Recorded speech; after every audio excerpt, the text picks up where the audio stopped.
This is not a standalone presentation. There's a sequence of these that have been going on through the year. It started with talking about solder, and that QR code points to the solder presentation, which is on the WASAG YouTube website. And then we did one on through-hole soldering, which is also up on the WASAG website. And that QR code and that URL both point to that presentation. We then did one on SMD soldering. Now that presentation hasn't been put up on the WASAG website yet. And then this one today is to do with soldering rework. Now there's a famous vet who once said, first you have to catch your patient. And when it comes to rework, that's kind of the major part of it. Is if you're going to rework something, it's because it's broken, it's dead, there's something wrong with it. And unfortunately or fortunately, I'm not in a position at the minute to do that. We can do that, but unfortunately, it would make this presentation far too long. So what we're suggesting, what we're thinking about, is a debugging presentation or presentations later on, where we talk about how to find problems and how to isolate problems and how to all that good stuff, and then how to mitigate problems. Again, all of this stuff we will do. There's a debugging presentation in the mix, but it's not for here today. And that leaves us on to rework. So rework is effectively removing components, replacing components, track work, track repair, and track replacement. All that track work would probably be better done as the printed circuit board presentation at some point next year. So I'm not going to be talking about how to do bodge wires and how to do DIY vias and via replacements and all that stuff. We'll maybe do one in printed circuit boards at some other time. So that's another presentation for the future. And while we're on it, replacing components is actually SMD soldering, and we've just done one of those on SMD soldering. So that really only really leaves removing components. So that's basically what I'm about to talk about for the rest of my little time this afternoon. And it's going to come in three parts. I'm going to talk about existing tools and techniques for removing components. I'm going to talk about nearly existing tools and techniques. And that's the tools and techniques that you don't actually know that you know. You know them, but you don't know you know them. Like Donald Rumsfeld's and his unknown unknowns and all that stuff. And then I'm going to talk about entirely new tools and techniques. Now, a lot of the stuff that I'm talking about here we will have seen before. I'll mention solders, special solders that we've seen before. I'll mention tools that I've mentioned in the soldering videos. So I'll be kind of brief when we come to them. I'll not be doing full descriptions of them because I've already done them and you guys can refer back to them, or some of them you've probably already seen. So, existing tools and techniques. When I was a young lad, when I was about 12 or 13, where we lived was near an old railway cutting. And trains didn't go so fast in those days. And the railway cutting was the place where everybody threw their junk. My first bicycle I made out of half a dozen thrown away bikes for the railway cutting. And I also went over there and got loads and loads of thrown away television sets and thrown away radiograms and thrown away electronics. And from them, I became an expert in pulling components, retrieving resistors and capacitors and valves and transistors and chokes and all sorts of stuff. And so that's a simple one. It's simply heating it up and pulling it out, using your soldering iron to heat the pad. When the solder melts, you pull it out. You pull one leg at a time. Very often you'll use a technique called walking it out, whereby you heat one leg and pull it, and it'll go so far, And at that point, you let it go and let that pad freeze up again. And then you heat the other pad and release it. And it goes as far as it can. And by walking alternate pads, you can walk legged components out. Adding solder's the next one. The rule, if I'm going to say anything, if you take nothing else away from what I'm saying today, is if you want to remove components, add solder, add flux, and add heat. And if you add those three, you will get it out every time. And adding solder is always a good one. You come to something, there's a very little bit of solder that's holding it in place, and that's great. But it's not enough to get the soldering iron to heat the component properly. There's not a good contact. Remember we talked about how you have to make a really good contact between the iron and the job so that heat can flow from the iron to the job. The best way to do that is either add flux or add solder, or better yet, add two. Add both. So the way to do it is add solder that has flux in the core. You can cut components. If the component's not going back there, if you've discovered that this is a dead one, or you've got a spare, if it's a, it's a 10k resistor and you get thousands of them, you're not going to bother about trying to make sure that the 10k resistor with the wee short legs gets saved. So just snip it out. Snip the legs, and then using a pair of pliers and the soldering iron, extract the legs one at a time. Solder suckers. Now, I've waxed lyrical in the past about the Engineer SSO2 solder sucker. But look, they've pulled a stroke on me. You can now buy for the same money the SSO3 solder sucker. So I had a wee look at this, and the difference between the SSO2 and the SSO3 is it's the same body, I think, and the same everything, but this SSO3 has got two diameters of silicon tube. The beauty of this solder sucker is that it's got a little silicon tube at the end that actually goes over the solder joint and forms a seal so that the air sucks solder. It doesn't suck air, it sucks solder. And this has got two variations in the tube. So if you're doing really, really tiny work, you can put a fine silicon tube on it. If you don't like the solder sucker pump, or you can't get on with it, there's always desoldering braid. Now, people that I've spoken to that can't get on with desoldering braid, I've always found that the problem is that they don't put flux with it. Flux is from the Latin to flow, and that's the trick. You're trying to get heat to flow here. And if you just put a piece of dry braid on top of a solder joint, and then a soldering iron on top of that, there's no heat flowing because there's no area of overlap where the heat can go. So put flux onto it and the braid will work great for you. So that's the existing tools, and if you've got those, you've probably already had to occasionally try and get a component back off that you've put in the wrong way out. Sorry, where they've misinterpreted and they've put the wrong instructions, because they do that a lot. Anyway, moving on. We have nearly existing tools. And these are tools that you maybe got, but you don't realise you've got.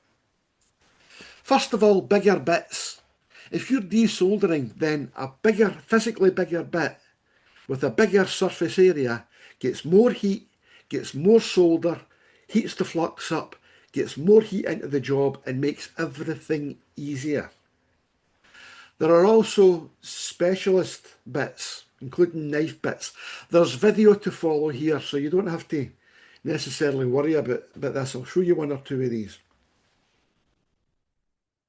Dissimilar metals: aluminium, stainless steel, graphite. A pencil is a great tool for desoldering. If you take a pencil and put it into a solder joint, the solder shrinks away from it. And if you're trying to chase solder away, a graphite pencil is great for that. Enamel comes in two forms. If you've got a baking tray, an enamelled baking tray, then you can flick solder onto it and solder won't stick to it, which is a trick. in conjunction with the motion trick. And the motion trick is heat the solder up on the board till it's plenty molten and then hit the board against a surface. And the board stops and the solder doesn't. And that gets the solder off the board. An easy way again of getting solder away. Aluminium or aluminum. There's various tools that you'll find that use aluminium, particularly anodized aluminium. If you get a Red Bull can and cut it open, clean it, clean all the paint, and there's a fine layer of plastic on it. So use a little bit of Scotch-Brite or a little bit of Trepolo wire wool to clean it so you've just got a fine aluminium. You'll end up with 0.8mm aluminium. And you should cut a plectrum shape out of that. It's great for sliding underneath the legs of a component. If you got, for example, a dip chip, and you can get the legs all warmed up, but you can't get it to separate, then an aluminium plectrum underneath it will separate it beautifully. Another trick that I've used is enamelled wire, whereby you put a piece of enamelled wire underneath the chip and wrap it off to something, to a component leg or something, and then heat the legs of the chip one at a time. And as you heat the legs of the chip, you pull the enamel wire, and the enamel wire will go underneath the chip and separate the chip from the board one leg at a time, because solder doesn't stick to enamel.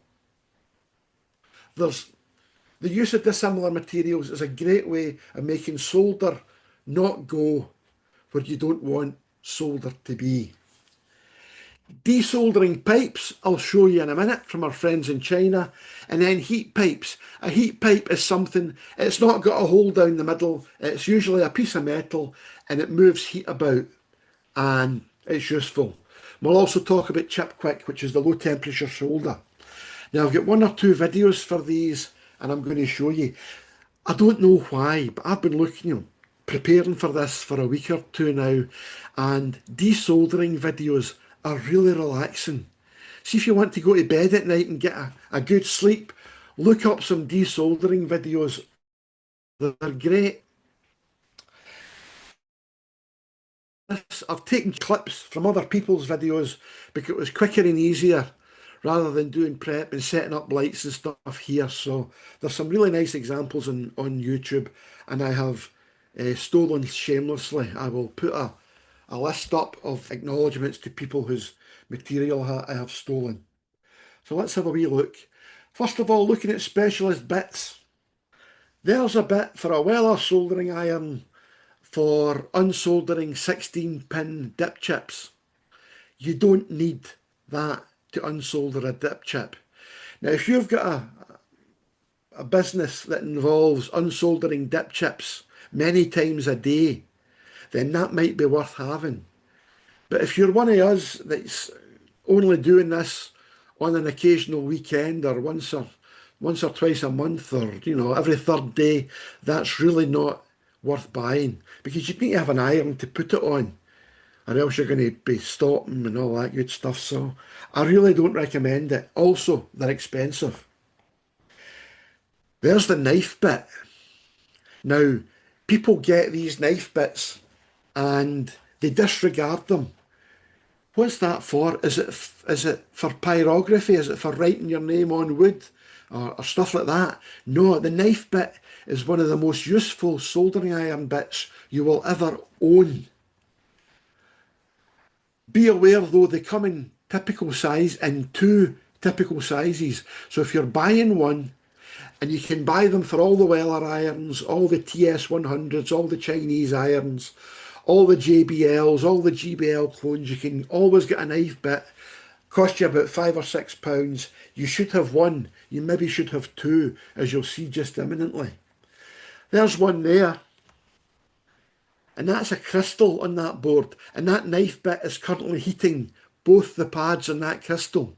And you know how far apart those are? They're nearly ½ an inch apart. But that knife bit will heat them both, and then I can just pull the crystal out from the other side. Ever had a 3-pin power regulator or a 3-pin power transistor? that you want to get out of a board. If you heat one pin, by the time you get to the other pins, the first pin has frozen up again. So you could walk them out one pin at a time and you end up with a gnarly component that has been pulled out piecemeal. Or you could put a knife bit in, it heats up all three pads at the same time and the component drops out. And while we've got it there, the knife bit will go to both sides of that surface mount component and heat the surface mount component both sides at the same time, and once both sides are melted, you just pick it up with the tweezers. There they are from our friends in the East. You notice over to the right there's two sizes of knife bit for about, what's that, $7, which is £5.50. Really, really useful. And while I'm on it, the third one from the left there is a great big bit, and you should really have a great big bit as well. Those are for TS100, TS200 soldering irons. There's ones for the HSO2 irons. And again, if you look to the left there, there's the two knife bits. Shouldn't be without a knife bit in your kit. Anodised aluminium. Now, these are anodised aluminium, and they've been taken out of my drawer, and as you can see, they're still in their box. There's not a mark on them. They cost about 15 quid, and I've never used them. They're beautiful. There's hooks, there's scrapers, there's spatulas, there's heat sinks, all that good stuff. However, for about a third of the price, our friends in the East will sell you a set of dental tools. Now, during the pandemic, I had cause to buy myself a set of dental tools and undertake some strictly illegal work at home because there was no dentists open. But once that has passed, the dental tools have proved to be invaluable because they're stainless steel, which is even better at repelling solder than anodised aluminium. And again, there's scrapers, there's knives, there's spatulas, there's hooks. The whole lot comes with a handy tongue scraper for £5.50 and a little packet to keep them in your drawer. Brilliant tool. Desoldering pipes from our friends in the East at the extortionate price of 74 pence for a packet of 8 of them. Now what these are there's 7 pipes there and one is a pin. You can use a dressmaking, I've got one here because I've always got one on my desk, a dressmaking pin, stainless steel pin that will clear a hole. You heat it up, put a stainless steel pin through it, and then take the heat away and keep the pin moving.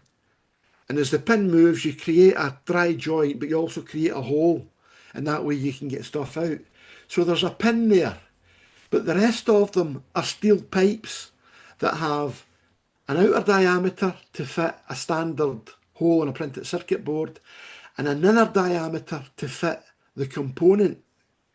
So what you do is you heat the job up, you slide the pin over, it goes over the leg of the component and down between the component leg and the hole, between the component leg and the via. And then you let it go cold, and when you let it go cold, the stainless steel pipe comes off and the component leg is no longer attached to the side of the hole and you can just pull it out. Really, really useful little tool. 74p, as I say, if you're buying them from our friends in China. It's not worth trying to buy them in this country, it really isn't. Talking about heat pipes, that's what I use for heat pipes. That's a bit of what they call flat, twin and earth, or twin, flat and earth, depending on what electrician you talk to. Used a lot in domestic wiring. Now this comes in various sizes, and the one that I use is the smallest of them. It's the one for lighting circuits. You can get flat, twin and earth for putting in cookers and putting in showers, and that's as thick as two fingers basically, and really, really great copper wire in it. But it's too thick and unwieldy for what I'm talking about here. I think it's 10 amp wiring for lighting circuits. There it is there. There's a bit of it not stripped and a bit of it stripped. As you can see, the earth wire is slightly lighter duty than the phase and the neutral. All three of them are useful as heat pipes. The little video I'm about to show you will show you heat pipes in use along with various other things. So I'm going to, as they say, roll VT. There we go. Plenty of flux and a great big soldering iron bit. It's off. There's the knife bit.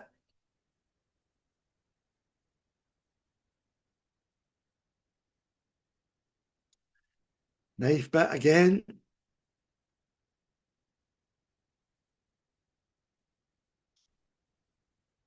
Knife bit again.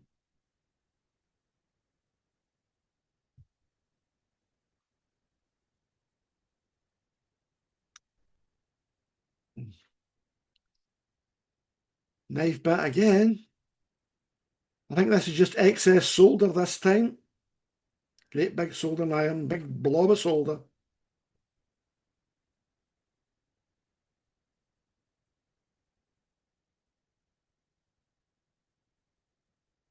Same big blob of solder technique, this time with a knife bit.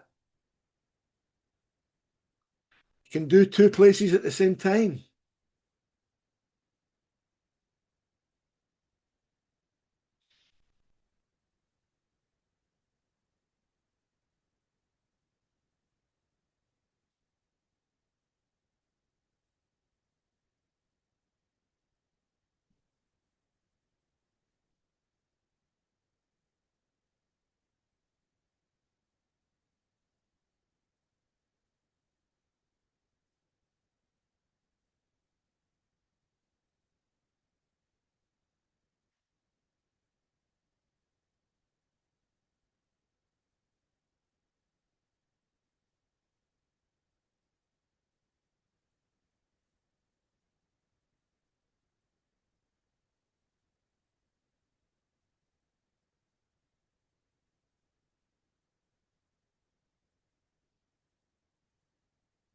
Now here's the heat pipe. That copper wire. This is removing a USB socket. In comes the knife bit. It puts the heat in the copper wire. The copper wire puts the heat everywhere else.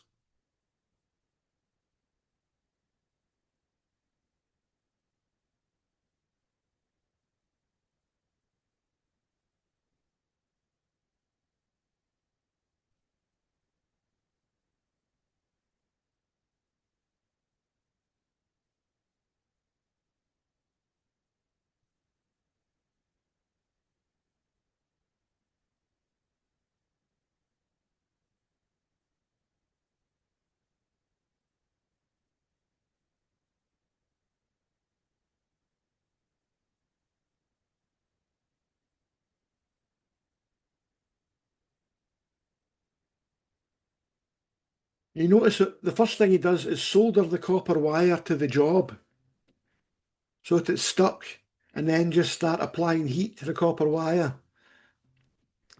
So always the first thing he does is solder the copper wire onto one of the pins.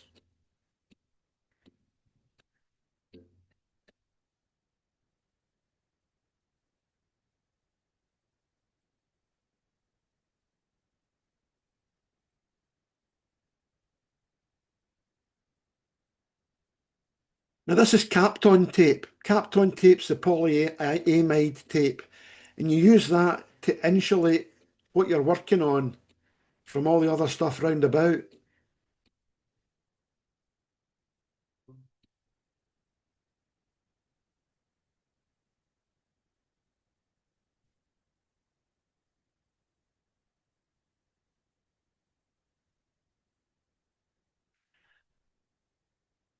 again, solder it to a pin first, and he's going to solder it to pin 1, which is behind the QR code. Now, the QR code's there just to say that I downloaded this from YouTube, basically. And once the heat pipe's in place, you just put excess solder so that everything gets heated.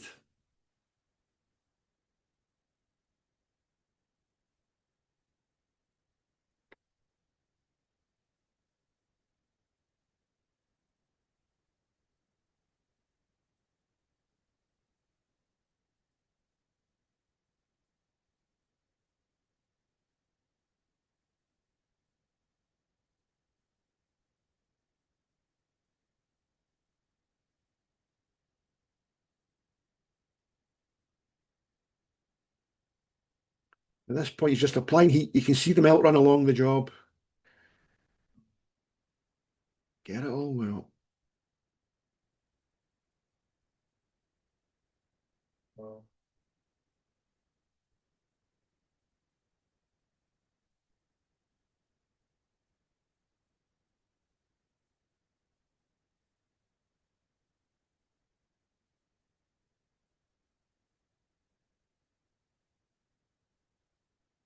And he's soldered it to the job again. Now he's just getting heat in.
Moving on, I mentioned chip quick when we were talking about solders, which was 3 or 4 of these presentations ago. Chip quick is an antimony and bismuth alloy which melts at an incredibly low temperature, like about, I think it's 58 degrees Celsius. And as a result, when you heat it up, it stays molten for a long, long time.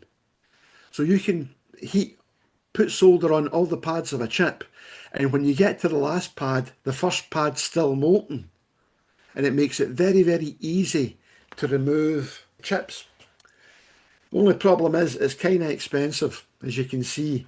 You don't need to buy the Chip Quicks flux. I tend to use BGA flux from a company called Amtech, and we've talked about flux previously, but the Chip Quick flux I don't think is particularly special.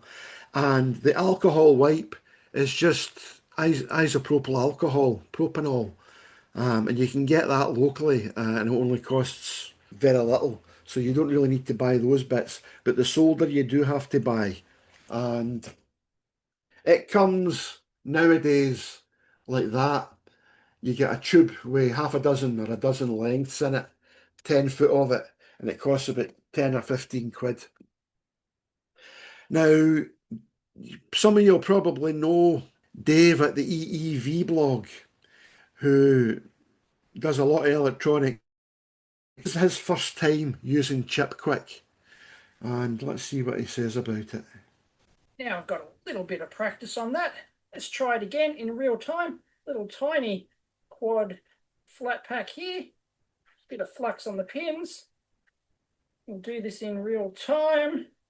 See how easy it is. And it's a much smaller chip, so the thermal mass is much smaller that we have to keep molten.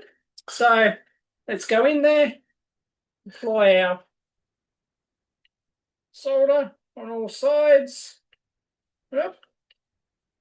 There we go. Be careful if you've got nearby passives, of course. You don't want to lift those or cause an issue there. And where's my tool to lift up? There we go, gone.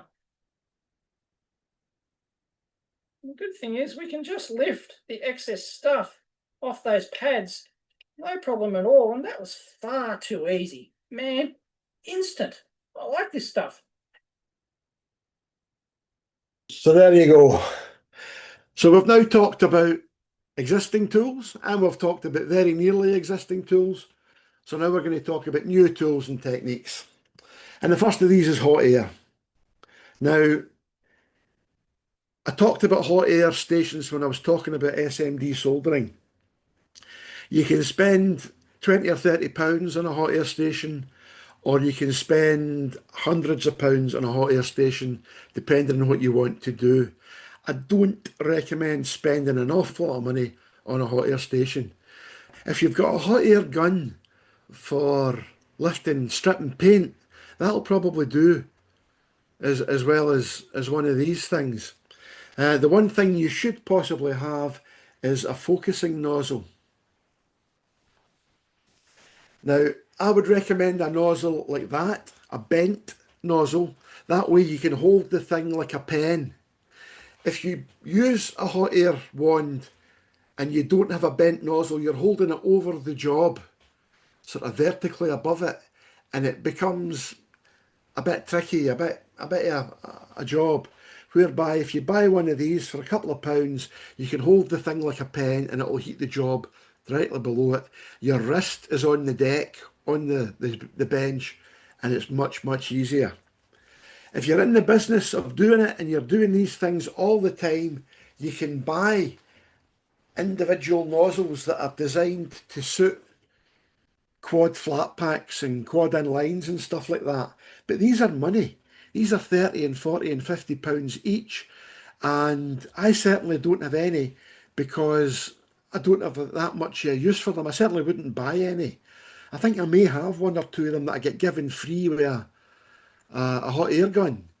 But, you know, I wouldn't go out and buy these as a product because they're far too expensive and you get far too little use out of them. Now, for hot air desoldering itself, here's another example.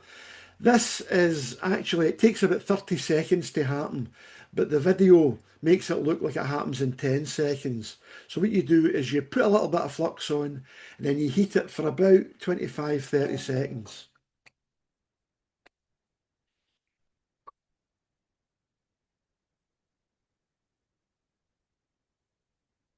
And it lifts off. Couldn't be easier. Now that chip, if you'll notice, had a conductive back. You notice where they took the chip away, there's that square with all those dots on it. Those are vias. And that's for getting heat off the back of that chip through the board to the ground plane underneath.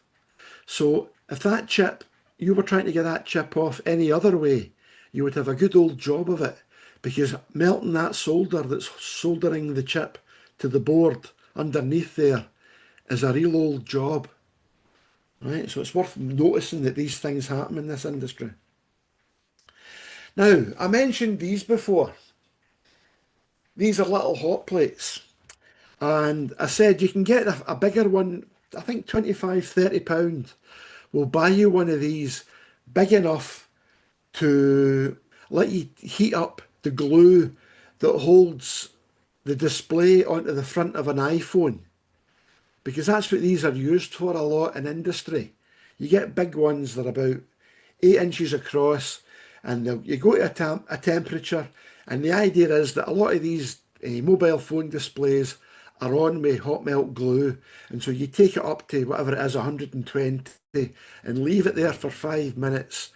And the glue comes away and you can separate the display from the phone.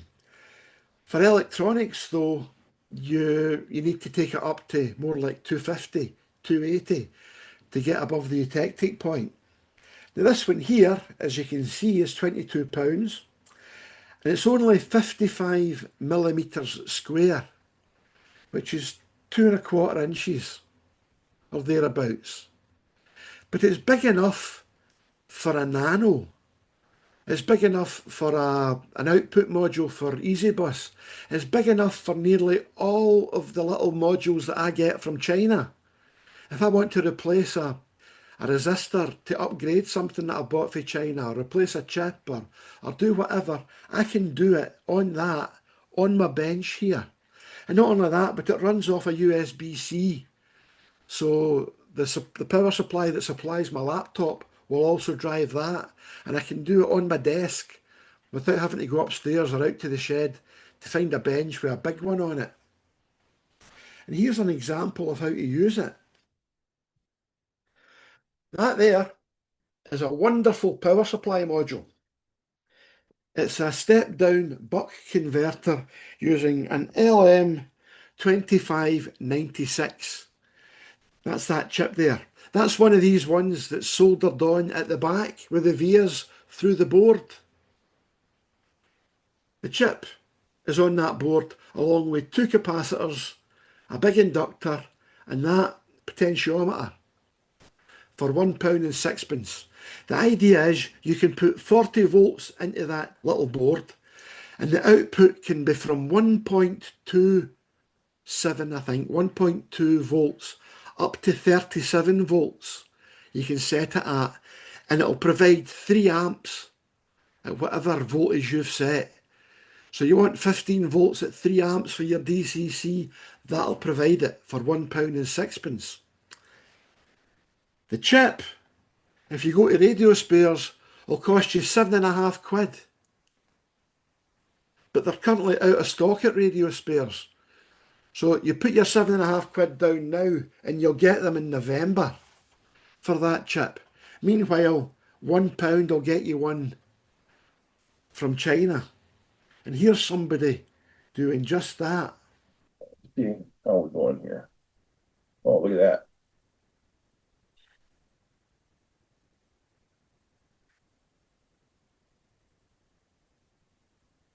Inductor on? Yeah, oh, very nice. Yeah, that's quite big enough for the inductor. Oh, that's warm. There's a diode. And now let's see if we can get off the big chip. The whole reason we're here. Yes. Look at that. Look how nice and easy that came off. That is beautiful. £22, it's not a bad investment if you're doing any kind of electronics repair. While we're here, here's another one. What I'm going to do next is put a circuit board on top and see if we can remove some of the components here. Now, this is a aluminum-based circuit board that is notorious to work with because of the heat dissipation. These are typically found in your LED lighting. This one specifically is from a failed unit. It measures around 60 millimeters by 20 millimeters. Now, it's just a little bit larger than the surface area here, so I'm going to put it on diagonally. And let's see, no, it's not totally flat. Okay, let's see how well it works. Let me actually increase the temperature a little bit. I don't think it's working at this temperature. Let's do 250 and give it a try. The problem of this board is you can see it's not totally flat. So I may need to press it down. Yep. Now you can see we are able to remove some of the components now. Let me turn on the temperature a little bit more.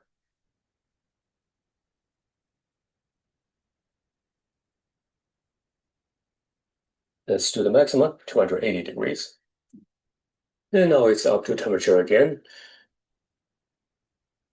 You can see some of the components already got desoldered.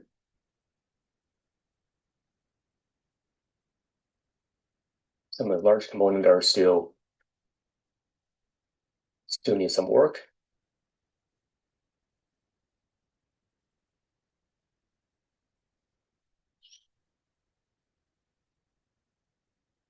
Let's take a look at the LEDs. Yep, these are already desoldered, not a problem.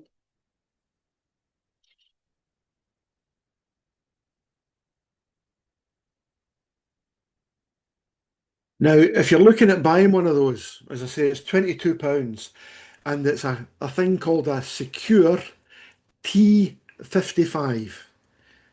Right, it's a T55 and it's from Secure.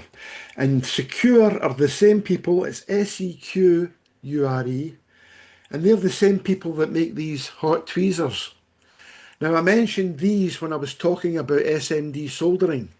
And I said one of the issues with those is it's two soldering irons in parallel, basically.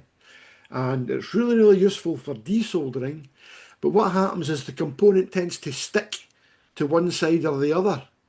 So you have to put it down. If you're using this to solder, you place it with both the tweezers, and then you have to put something else, like a pair of normal tweezers on, to hold the component in place while you get the soldering tweezers out of the way. But here's somebody using them to desolder. The first resistor came out like butter. The TX LED also, no problem. Components tend to be sticky though, so I found that it was useful to wipe them off on the sponge. And there we go. So at that, I'm going to over-labour a little point here. Here's an old video card that I found in my junk box. And I suppose that I'm going to desolder some of the components off of that. There's the front of the board. There's the back of the board. And there's nothing here that's too unusual. If we go back over to the front, the first component that I'm spotted is a resistor at the bottom there. That's a through-hole resistor. So I could heat that from the back and just pull it per leg. Or I could snip it. If I don't desperately need the resistor, or the resistor's burnt out, I could just snip the legs and then pull out the debris. Or I could use the knife bit to heat up both sides at the same time. Or I could use a little bit of copper wire as a desoldering pipe to get both ends of that and desolder it. Next, there's a DuPont connector up at the top. Now, what I would tend to do with that is heat and pull individual pins one at a time. That DuPont connector is, whatever it is, 26 little square pins on a plastic former. And they're just held there. And once it's soldered in place, all you need to do is heat up the solder behind one of the pins, and you can pull the pin right out of the board and out of the plastic former. And once you've got them all out, you can then push the pins back into the plastic former, and you've rescued the component. Or you could use desoldering pipes if you wanted to get down behind that. Or you could use the heat pipe idea, put a piece of copper wire right down the middle of it so that the whole lot gets heated at the same time. These components, there's some SMD resistors there. Knife bit would be obvious. A big blob of solder would be obvious. Hot air, or the hot plate, or the hot tweezers would take those resistors off. There's some through-hole capacitors. So I could either use the knife bit, walk them out, heat it and pull it, and heat it and pull it for either side to walk it out. Snip it if I don't need to save the capacitor. There's half a dozen techniques there. That memory chip is a surface-mounted dual line package. So I'm probably looking at my heat pipe, my bit of copper wire round about there. Or hot air, either from hot air from a gun or hot air underneath. Or chip quick. You saw the guy taking an SMD chip off with chip quick. That would take that off as well. No bother at all. The VGA socket, I would tend to treat as two problems. First of all, if I go over to the back, you'll see there's two great big attachment lugs, top and bottom, that hold the actual metal of the VGA socket onto the board so that there's no pressure in the electrical connections. And then there's 15 electrical connections. So for the big attachment lugs, I'd probably flood them with solder and then use the solder sucker to take the whole lot out. And that way I'd detach those. And then the signal pins, I would either use the desoldering pipes or a heat pipe to get all 15 of those loose at the same time, and that's the component will just pop out. Now this last part is those two are memory but are in sockets. Now the first thing I'm going to do obviously is take the chips out of the sockets, and I'm left with those two sockets. And there's no visible way of getting to the connections between the socket and the board. They're underneath the socket. But the thing is, that socket get put on that board, and it get put on that board either by reflow or hot air. So that's what I would use to take it off again. I'd probably use the wee reflow plate and simply heat it up, let it get to 280, 300 degrees, let it sit there for a minute, and then pop this, just pull the socket with tweezers and it'll come off. I'm confident that I won't melt that socket because they didn't melt that socket when they were putting it on. So in conclusion, there are lots of techniques and tools. It doesn't have to be very expensive. Unless you want to spend money, you can spend money on expensive versions of some of the tools. There are usually more than one way of doing it. As I just pointed out, for all of the technologies on that video board, there's at least two, there's sometimes 3 or 4 ways of desoldering these components. I recommend you find yourself some old tech. Go and find an old video card or an old motherboard or whatever and practice. Spend an evening one night listening to the radio and practicing desoldering, and it'll pay back in 100-fold later on in life when you've got a problem to solve. If you're experienced, that helps. If you're patient, don't brainge at it, don't rush at it. That helps. A bit of forethought, like I say, it got on there, so it must be able to have got on there. And if it got on there, how can I get it off? Being calm, all help. And as I said at the earliest, have lots of flux, lots of solder, lots of heat, localised, and you can't really go wrong. Have some fun with it.